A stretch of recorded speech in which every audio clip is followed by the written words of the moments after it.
everybody, thanks for joining me for another video, and hello to all the new subscribers. If you haven't already subscribed yet and you decide that you actually like the video, don't forget subscribing to YouTube channels, not just mine, is completely free. Just don't forget to hit the notification bell, and occasionally it might tell you when people have actually posted a new video. That's what it's meant to do, but as I hear from many of you, it doesn't always work out that way.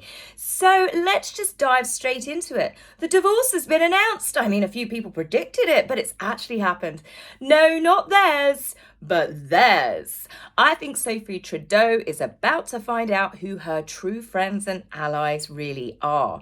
There's going to be certain people that she's going to work out that were possibly only so friendly with her to try and get their foot in the door for their political ambitions. Only time will tell. Now, as for them, well, seeing as bookies have been placing odds officially as low as 10-1 that the couple will be divorcing this year in 2023, Harry and Meghan, the names that they are now going by, have released a video.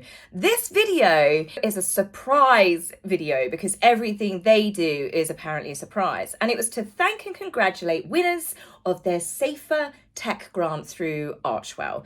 Firstly, Safer Tech. These two will never have any credibility talking about online bullying when they have one of the worst fan clubs I have ever seen in my entire life. Anyone who dares to question Meghan and Harry's intentions, their behaviour publicly, the Sussex squad are all over them trying to get them cancelled or destroyed. So anyway, this surprise video that's magically poofed out of thin air, poof, like a magic trick. Oh, Harry and Meghan divorce rumours are getting louder. Quick, let's put a video of them looking united and more in love than ever, some magazines and newspapers put out there.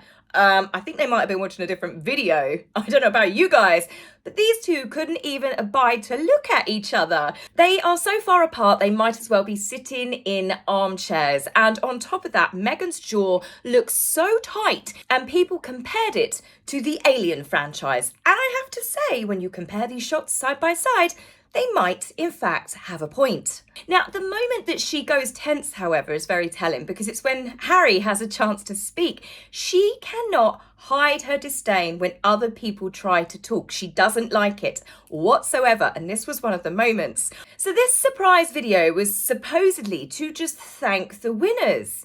And the fact that they've called it a surprise, and this girl is supposed to act surprised, and she obviously has had acting lessons off of Meghan. How can it be a surprise phone call where she's holding her phone, talking to them, going, "Oh, this is amazing," while she's looking at a camera which has quite clearly been set up in her home studio, whatever you call it. So she didn't notice, people with recording devices, sound devices, setting up a camera in her office. Come on, that's not a Zoom call they've jumped on. She's actually got someone in there filming her reaction, and she acts surprised. Harry and Meghan, well, they don't even sit in their office for this. They've got a backdrop, bearing in mind the lights behind them and their faces are perfectly lit up Hollywood style. This is a professional studio lighting setup. And the fact that you have Meghan, look at Harry. Harry's blurred in most of the shots.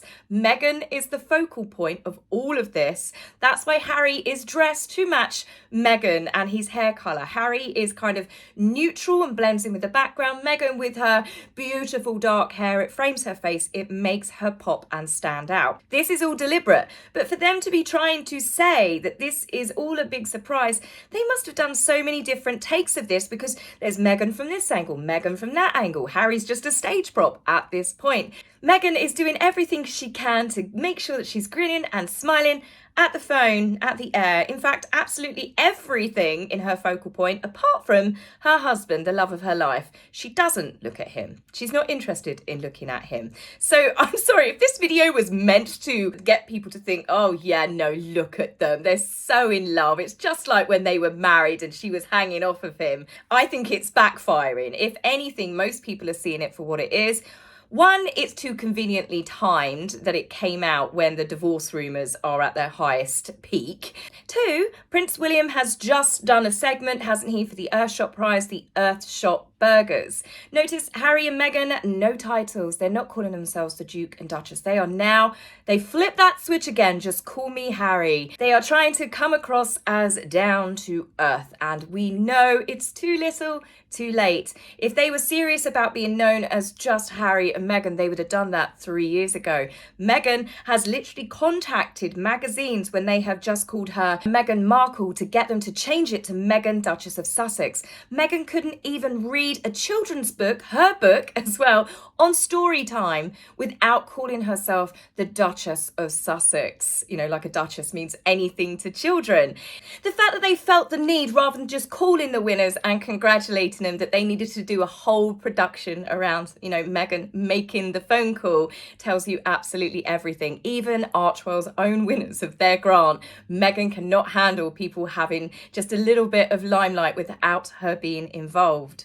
And before we move on to the next story, one final thing on this is Meghan's outfit. For someone that complained that she was forced to wear nude and neutral coloured clothing as a member of the royal family so she didn't outshine any of the other royal ladies, she sure does actually like wearing this colour an awful lot. And this is definitely, I'm sure of it, I checked the calendar, 3 years after they have left the royal family. So it's another one where Meghan forgets some of the lies that she's told. Now there's someone else whose poor choices and decisions that they've made might finally be catching up to them, and he's caught a little bit of the Markle curse, and that is Omid Scobie.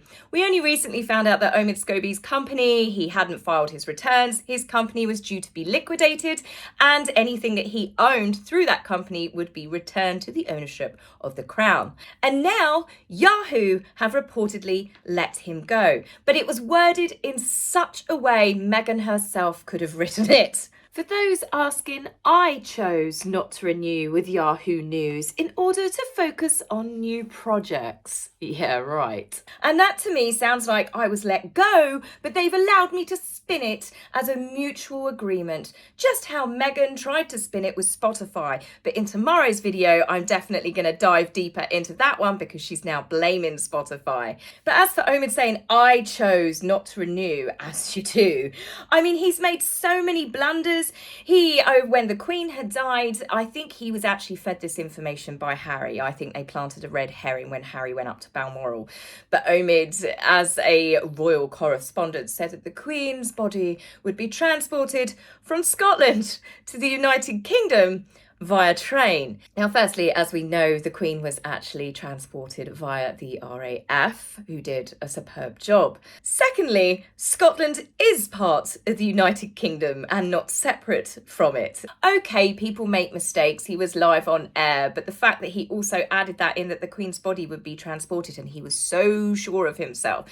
So he's obviously come up with dud information, which has been embarrassing. But then also Yahoo might have decided that he wasn't best to have as their royal editor because all he did was biased hit pieces on the royal family. Harry and Meghan left in 2020, yet still Omid, bearing in mind he's supposed to report fairly, he was doing so many sly digs, little underhanded comments. His social media, his Twitter account was always making little gripes, little digs, referring back to how Meghan was mistreated. It was hardly impartial reporting.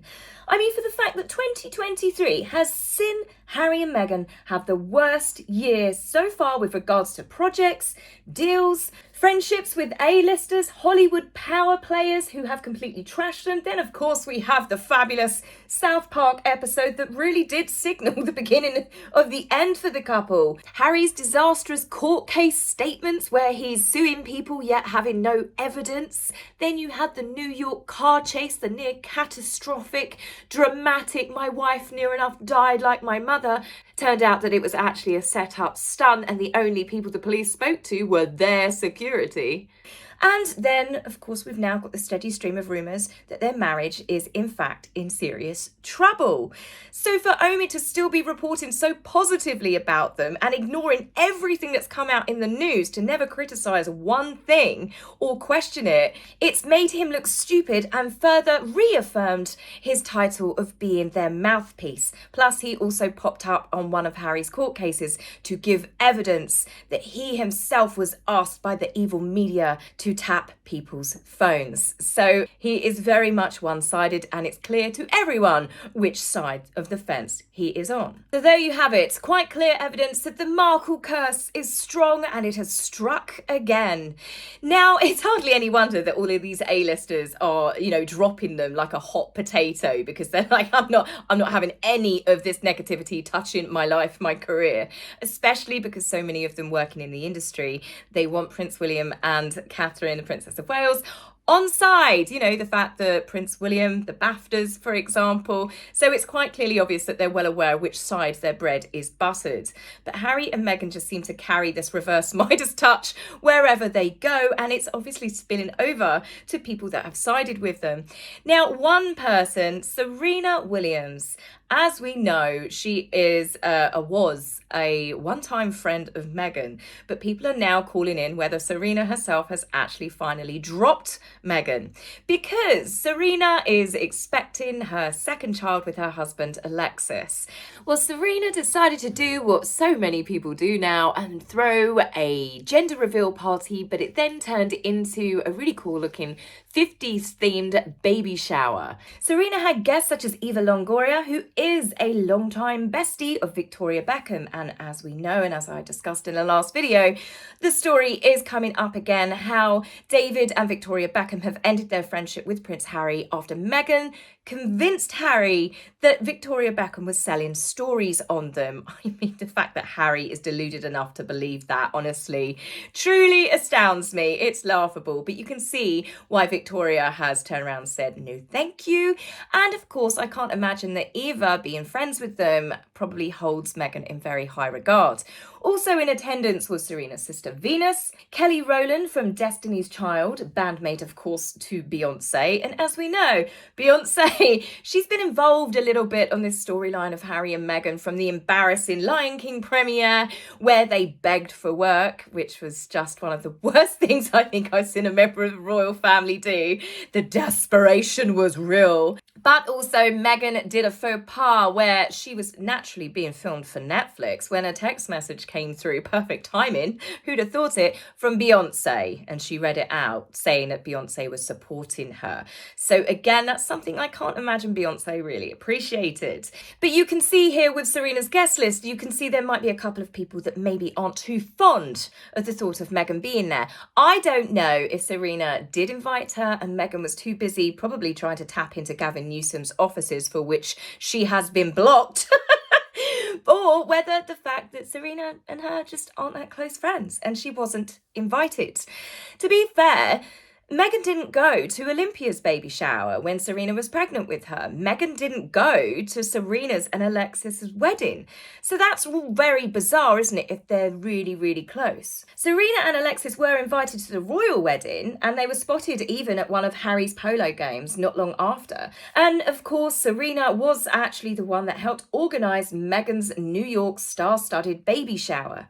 Obviously, we've seen the stories that they go way back, but let's be honest, Meghan might have met her in 2010 and then again at 2014, but their friendship didn't really take off.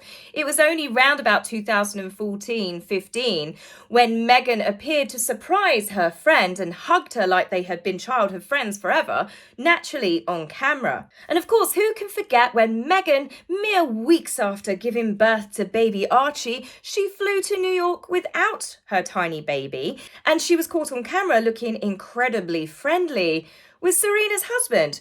I mean, seriously, there is friendly, and then there is Sharon Stone flirty. I can't imagine seeing her friend draped all over her husband, looking at the cameras. I mean, she looks really smug with herself. I can't imagine that went down well. Meghan not only looks incredibly touchy-feely with him, it's the way that she smirks and she looks at the camera knowing that they're capturing it. She is again showing that she is using that moment knowing that she's on camera. And that, I believe, is part of the reason why she actually even went to that event, because you see from the string of photographs, Meghan wasn't watching Serena play a lot of the time. She was too busy looking to see if the big camera was showing her face. A few times she got her wish. They probably felt sorry for her because she spent most of the time looking up at it, probably desperately trying to get the attention. Oh, look, it's shy Meghan, the Duchess of Sussex. Who'd have thought it? Now, obviously, the friendship wasn't terminated over this because Serena did make an appearance on Meghan's Archetypes podcast. But even the photograph here, to me, screams something about Meghan. Serena is proudly holding her daughter Olympia, absolutely gorgeous little girl. Meghan in the shot has got her hair practically over the little girl's face and pushing her head to try and make sure that she is in the centre. She's almost using her head to block the babies out of the way. But it goes to show that she can't even handle a little bit of attention being on a cute little child. And that's the thing. I think that Meghan has always used her relationship with Serena. She had her photograph released for Archetypes for the advertisement with Serena. She only did that with certain guests that she felt were important enough, much like she only interviewed the guests that she felt were important enough, which I will talk about more in tomorrow's video. But from the very beginning, when Meghan had decided that she was going to be friends with Serena, Meghan has ensured that she's used tennis matches to get publicity for herself. She's turned up to congratulate Serena whilst the cameras are on her. The way that she behaved in New York, looking at herself up on the camera, spending her time draping herself over Serena's husband, was guaranteed to get her coverage. Meghan, when she went to watch Serena play and she blocked off about 40 plus seats of people that had queued for hours to get in to Wimbledon, Meghan latches on to other people's publicity and she uses it and takes it for herself. And this is why the A-listers are dropping them. I can't imagine many of them will appreciate their PR being hijacked by a woman that is so famous for using people now that the term markled has made it into the Urban Dictionary. Markled, to ruthlessly dump someone. Meghan has to make absolutely everything about her. It doesn't matter whether it's Harry's events, the Invictus Games, for example. Harry is going to be attending it with his wife because Meghan has decided she can support Harry if cameras are going to be there, rather than when Harry is at a court case. No, she leaves him to deal with that all by himself. But she is not just going to do a couture catwalk for us yet again, hundreds of thousands of pounds worth of jewellery and clothes. No, Meghan is actually going to be moderating a farewell show for families and competitors, which will be emotional, it has been announced. I bet the families and the veterans cannot truly wait for whatever masterpiece that Meghan has created to be presented to them at the final games.